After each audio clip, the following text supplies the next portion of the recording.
conclusion we've come to from that is that there's a significant spherical aberration appears to be present in the optics, and that we should be able to fix it in our insurance program. One of the problems with Hubble was we predicted success before it was launched. And it's easy to do. They're so excited about what we're going to discover and see, that's all they talk about. They don't talk about the risks. Everybody's telling us what we can't do. We got to find out what we can do. And we have liftoff.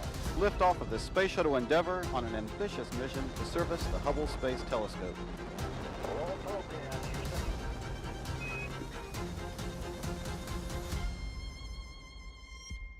There were a lot of people who were ashamed, who did not want to work on Hubble. People were generally not real proud to be working at NASA at that stage. People were taking NASA bumper stickers off their cars. We got a very clear and distinct characteristic, a textbook characteristic, if you will, of an optical system which had a significant amount of spherical aberration. I wanted to say, how can I help? That was my only reaction. You know, people measure you on how you respond to it, not necessarily the problem. And history, many times, is centered around the response, not just the problem. So I wanted to be part of the solution, and I wanted to help. I just generally wanted to help. Servicing Mission 1, people always fail to recognize, was always planned. It was planned to be able to replace the wide field planetary camera and potentially repair or do whatever engineering maintenance was needed. When the flawed mirror was found, the objectives became, I need to fix the optics, correct the optics. The second problem was a jitter of the solar rays. The thermal design and the structural design of the solar ray deployment mechanisms would bind up. And so in the cold, they would bind up, and as you came into the light, the heat would hit it, warm up, release the tension, and there'd be the solar rays being large, floppy structures would flap, and until that settled down, it was hard to point the telescope accurately and hold it steady. You were losing 5 or 10 minutes of the observation time.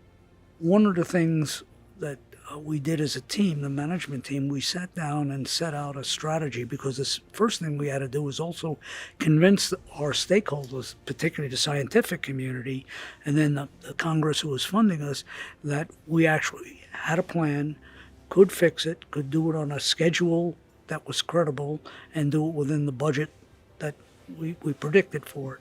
And the first goal was we were going to fix Hubble.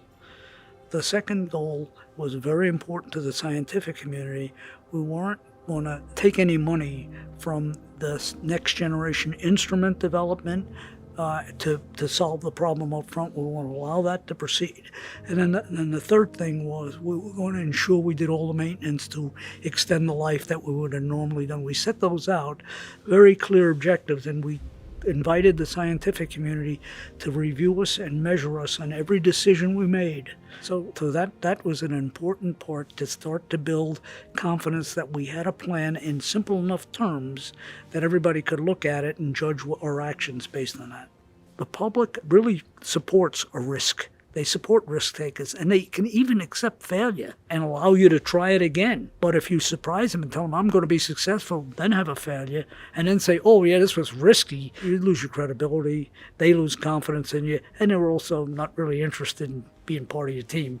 So my job was to make sure we had a good team, they had the right resources, and run interference for them, being able to motivate, being able to read and trust people and rely on them. Give them the freedom to do things and have faith in them. Get rid of outside distractions as much as you can. I mean, we were going to do everything we could to ensure success. We quickly were learning that we needed more than one EVA day, which was all we were allotted when it started.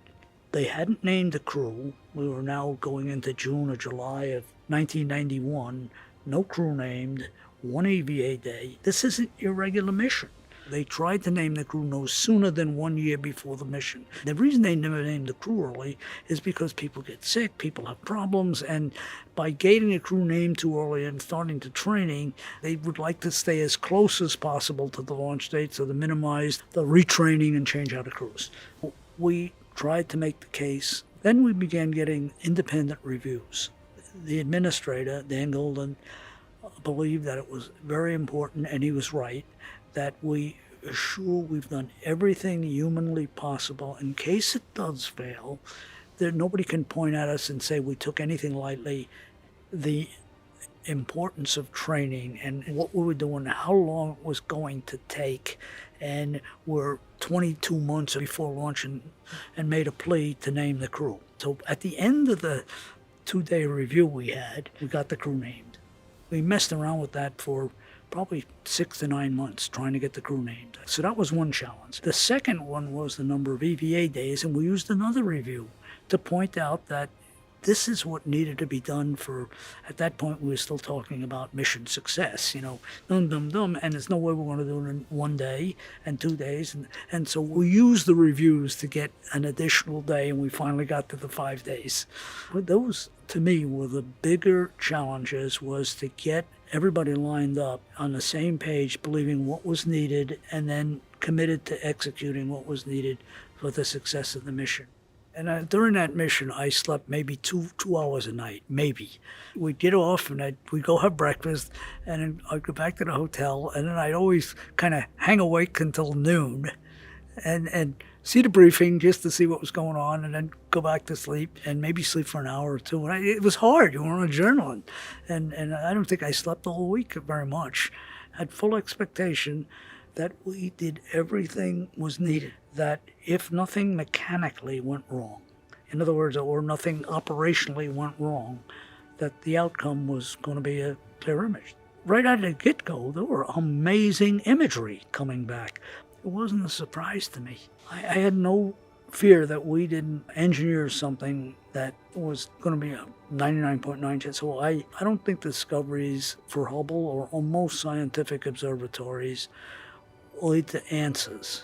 They lead the next set of questions, especially when there are surprises, because suddenly you challenges the fundamental theory. I think the imagery from Hubble to this day still is something people look at and talk about, and anybody from guy sitting next to you in the bar to somebody sitting on an airplane. I used to lay on my back on the grass in the local greens in New York City and look up at the sky and wonder what's out there. I mean, not a clue. I just look at. I mean, at that time I couldn't spell galaxy. I knew nothing, but I used to wonder what was out there.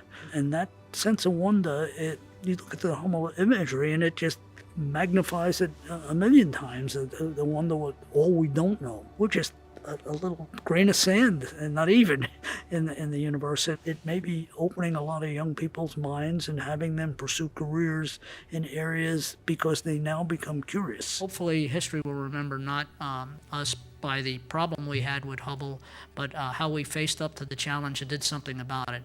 And I think in reality we have, and in spades will be remembered as stepping up to the challenge and knocking it down and turning it around into a victory. And I thank the entire team for their support in doing this, and many people contributed to this. Thank you.